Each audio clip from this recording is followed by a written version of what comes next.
Isang mapagpalang gabi mga kapana. Ito sa wakas, nakalaot na rin tayo. At ito umuulan sa amin mga kapana. At dadayo tayo sa dating spot. Sana ay may sampay yung mga isda doon at makahuli tayo ng pambenta. O kaya pangulam. At ayun na ba mga kasi spot na pupuntaan natin mga kapana. Sana maging sipan natin tape mamaya. At makahuli ng mga isda. 2 hours later. Andito na tayo sa spot mga kapana. At ito yung bumuhat sa atin, napakaliking sweet clips. Sa pool kang sweet clips ka, napakaganda ng buhay naman natin mga kapana. Isang alatan or sweet clips, bibiran naman yan kung tawagin sa amin.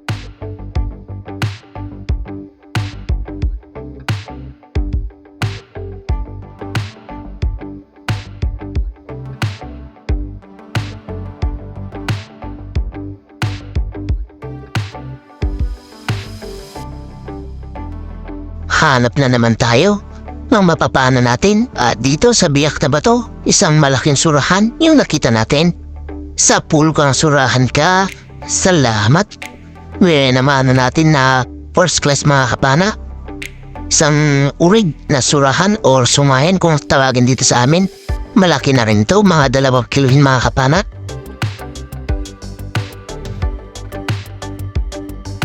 Panibagong paghahanap ulit. At dito meron tayo nakita, masarap na pangulam mga kapana. Sa pool kang lobster ka, salamat. Udang naman kung tawagin dito sa amin. Pangulam natin ito, pansigang bukas ng umaga. Sa di kalayuan ng mga kapana, meron na naman tayo nakita pangulam mga kapana. Ito, slippery lobster or kampa. Kung tawagin dito sa amin, red pitik. Masarap ito mga kapana at ito yung pinakamahal sa kubapa or kampa. Isang red pitik kung tawagin dito sa amin. Another surahan yung nagpakita dito mga kapana at malaki na rin. Ito, sa pool kang surahan ka. Headshot mga kapana, gitik, hindi nakapalag pa.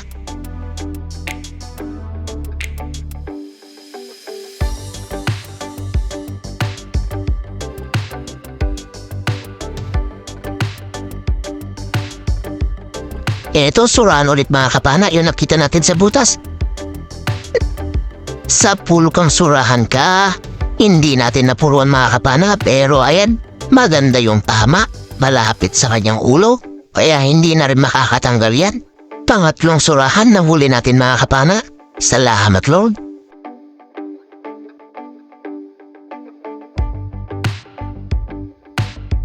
Pagkatanggal natin sa surahan mga kapana, ito nakakita tayo ng rabbit fish. Ayun, sa pool mga kapana, kahit patalikod yung tama natin, nakuha pa rin natin at na-headshot.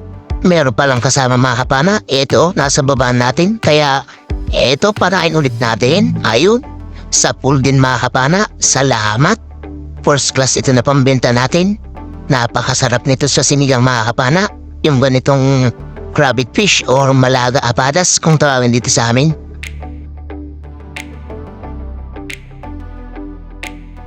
Ito, swerte tayo mga kapana. Pag tingin natin dito sa malaking bahura, nakakita ulit tayo ng surahan. Ayun, sa pool mga kapana. Headshot, hindi na naman nakapalag. Salamat.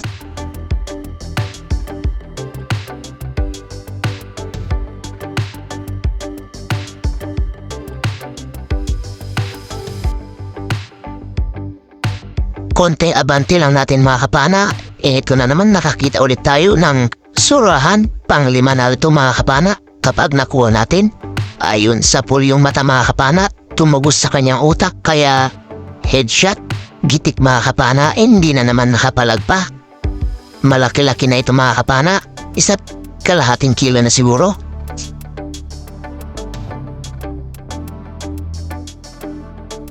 Hanap na naman tayo ng isdang mapapana. At dito mayroon tayong nakita, first class, itim na samaral mga kapana. Sa pool kang samaral ka. Ito naman yung tinatawag sa amin mga kapana, malaga abutik. Napakasarap din ito sa sinigang mga kapana, pero napakasakit kung makatinik, kaya ingat-ingat kung hahawakan yan. Hanap ulit tayo. At dito, meron na naman tayo nakita mga kapana. Surahan papasok sa butas. Sa pool kong surahan ka. Salamat nakuha natin mga kapana. Pang-anim na surahan na nakuha natin. Salamat.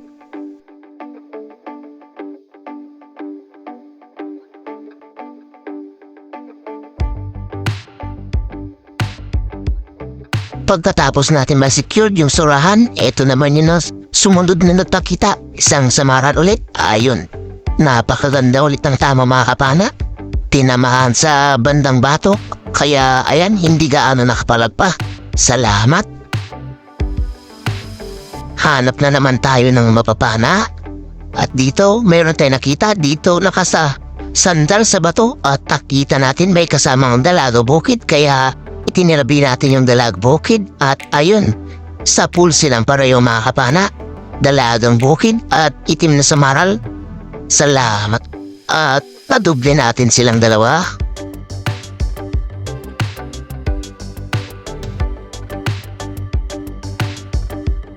At dito naman mga kapana, sa buhanginan meron tayo nakita. Isang goodfish. Sa pool kang goodfish ka. Eto naman yung tinatawag sa amin na balaki. Masarap ito na pamprito o kaya sa paksiw. Hanap na naman tayo. At dito sa buhanginan, goodfish pa rin mga kapana. Ayun, headshot, hindi nakapalag pa. Pamprito natin ito bukas mga kapana o kaya paksiw. Hanap na naman tayo. At dito naman mga kapana, meron nagpapahabol. Isang samaral o malaga. Kung tawagin dito sa amin at napakasarap nito sa sinigang. Ayun, sa pool mga kapana kahit papatalikod, tinamaan pa rin sa ng tinik kaya hindi nakapalag pa. Sa di kalayo na pinanaan natin ng malaga, isang buksi kung tawagin dito sa amin yung nakuha natin. Ayan, maganda rin yung tama natin mga kapana, ang gitnang-gitna kaya hindi makakawala yan. Hanap ulit tayo. At dito meron tayong nakita. Isang lapu-lapu pero pagtingin natin sa butas, meron siyang pasama mga kapana kaya ito yung ginawa natin. Pinaabanti natin ng konti yung lapu-lapu na isa mga kapana para tumabi at ayon sa pool silang pareho mga kapana. Na double shot na naman mga kapana. Yung parehas na lapu-lapu or takulit kung tawagin dito sa amin. Salamat, first class na naman ito na pambenta natin at napakasarap naman ito sa sweet and sour. Sa di kalayuan ng pinanaan natin ng grouper, meron tayo ulit nakita dito sa may Palacueva na bahura. Isang surahan ulit mga kapana. Sa pool kung surahan ka, medyo malaki na rin ito mga kapana. Isang kiluin na mahigit. Salamat. Nakadagdag na naman tayo sa surahan natin or sungayan kung tawagin dito sa amin. Hanap na naman tayo mga kapana. At dito sa malaking bahura, meron nagtatago dito sa pinakaitaas. Sa pool kung surahan ka, good size na surahan mga kapana. Mga 400 grams siguro ito. Pwede na rin ito na pang ulam natin. Salamat. Hanap ulit tayo. At dito mayroon na naman tayo nakita. Dalagang bukid. Salamat. Tinamaan natin. At sana may mga kasamaan pa ito at nang mapana natin. Eto, mayroong kasama. Puraw o buksi naman mga kapana kung tawagin dito sa amin. Sa pool kong isda ka. Headshot parehas mga kapana. Salamat. Sari-sari naman ito na pambenda natin. Hanap ulit tayo. At dito meron tayo nakita mga kapana. Sa may gilid ng bato. Ayan, hindi gumagalaw. Sa pool kong surahan ka. Good size ulit na surahan mga kapana. Pwede na rin naman ito na pang ulam. Meron na tayong dalawa na pang ihaw at meron na rin pansigang. Salamat Lord. Hanap ulit tayo. At dito sa butas meron tayong nakita mga kapana. Isang lapu-lapu at eto na rin yung huling na pana natin mga kapana. At umahon na tayo. Mag-aalas 2 na ng madaling araw. Malayo pa yung uuwian natin mga kapana. Kaya abang-abang sa bahay at titingnan natin mga nakuha natin. 2 hours later. Isang mapagpalang umaga mga kapana. Andito na tayo sa bahay at ito na yung mga nakuha natin. Salamat sa mahal na Panginoon. Dahil binayaan na naman tayo ng mga ganitong klaseng isda. mga surahan at mga first class pa. Salamat Lord.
Isang mapagpalang hapon sa ating lahat mga kapana. Bali, ito na yung mga nakuha natin kagabi. Ayan yung sari-sari natin mga kapana, 8.5. Yung first class naman natin, 5 kilo. At yung surahan natin na 7 piraso mga kapana ay 10.85. Kaya 24.35 kilos lahat yung pinabenta natin plus 2.2 na pang ulam. 26.55 kilos lahat yung nakuha natin. At ito naman yung bayad ng isda natin mga kapana, 5,988 plus 6,167 sa kasama ko, kaya 12,155 yung bayad ng isda namin ng dalawa, minus 975 gasolina at saka ice. Ang natira 11,180 minus 400 ulit mga kapana yung panulak namin na nagsisid, tag 200 kami mga kapana, kaya ito 10,780 pinag-apat namin mga kapana, ayan 2,695 yung hati ng bangka at saka yung nagsagwan. Kaming dalawa na nagsisid mga kapana ay 2,895. Ayan, malaking tulong na yun mga kapana sa pang araw-araw natin nagastusin, lalo na at ilang araw din tayong walang upload at ilang araw din tayong walang laot pala mga kapana. At ayun, sa susunod na video na lang po tayo mag-shoutout mga kapana para nang sa ganun may upload tayo ngayon. Pasensya na mga kapana at ayun, ingat-ingat na lang po tayo lagi mga kapana. God bless po sa ating lahat. Bye bye po mga kapana.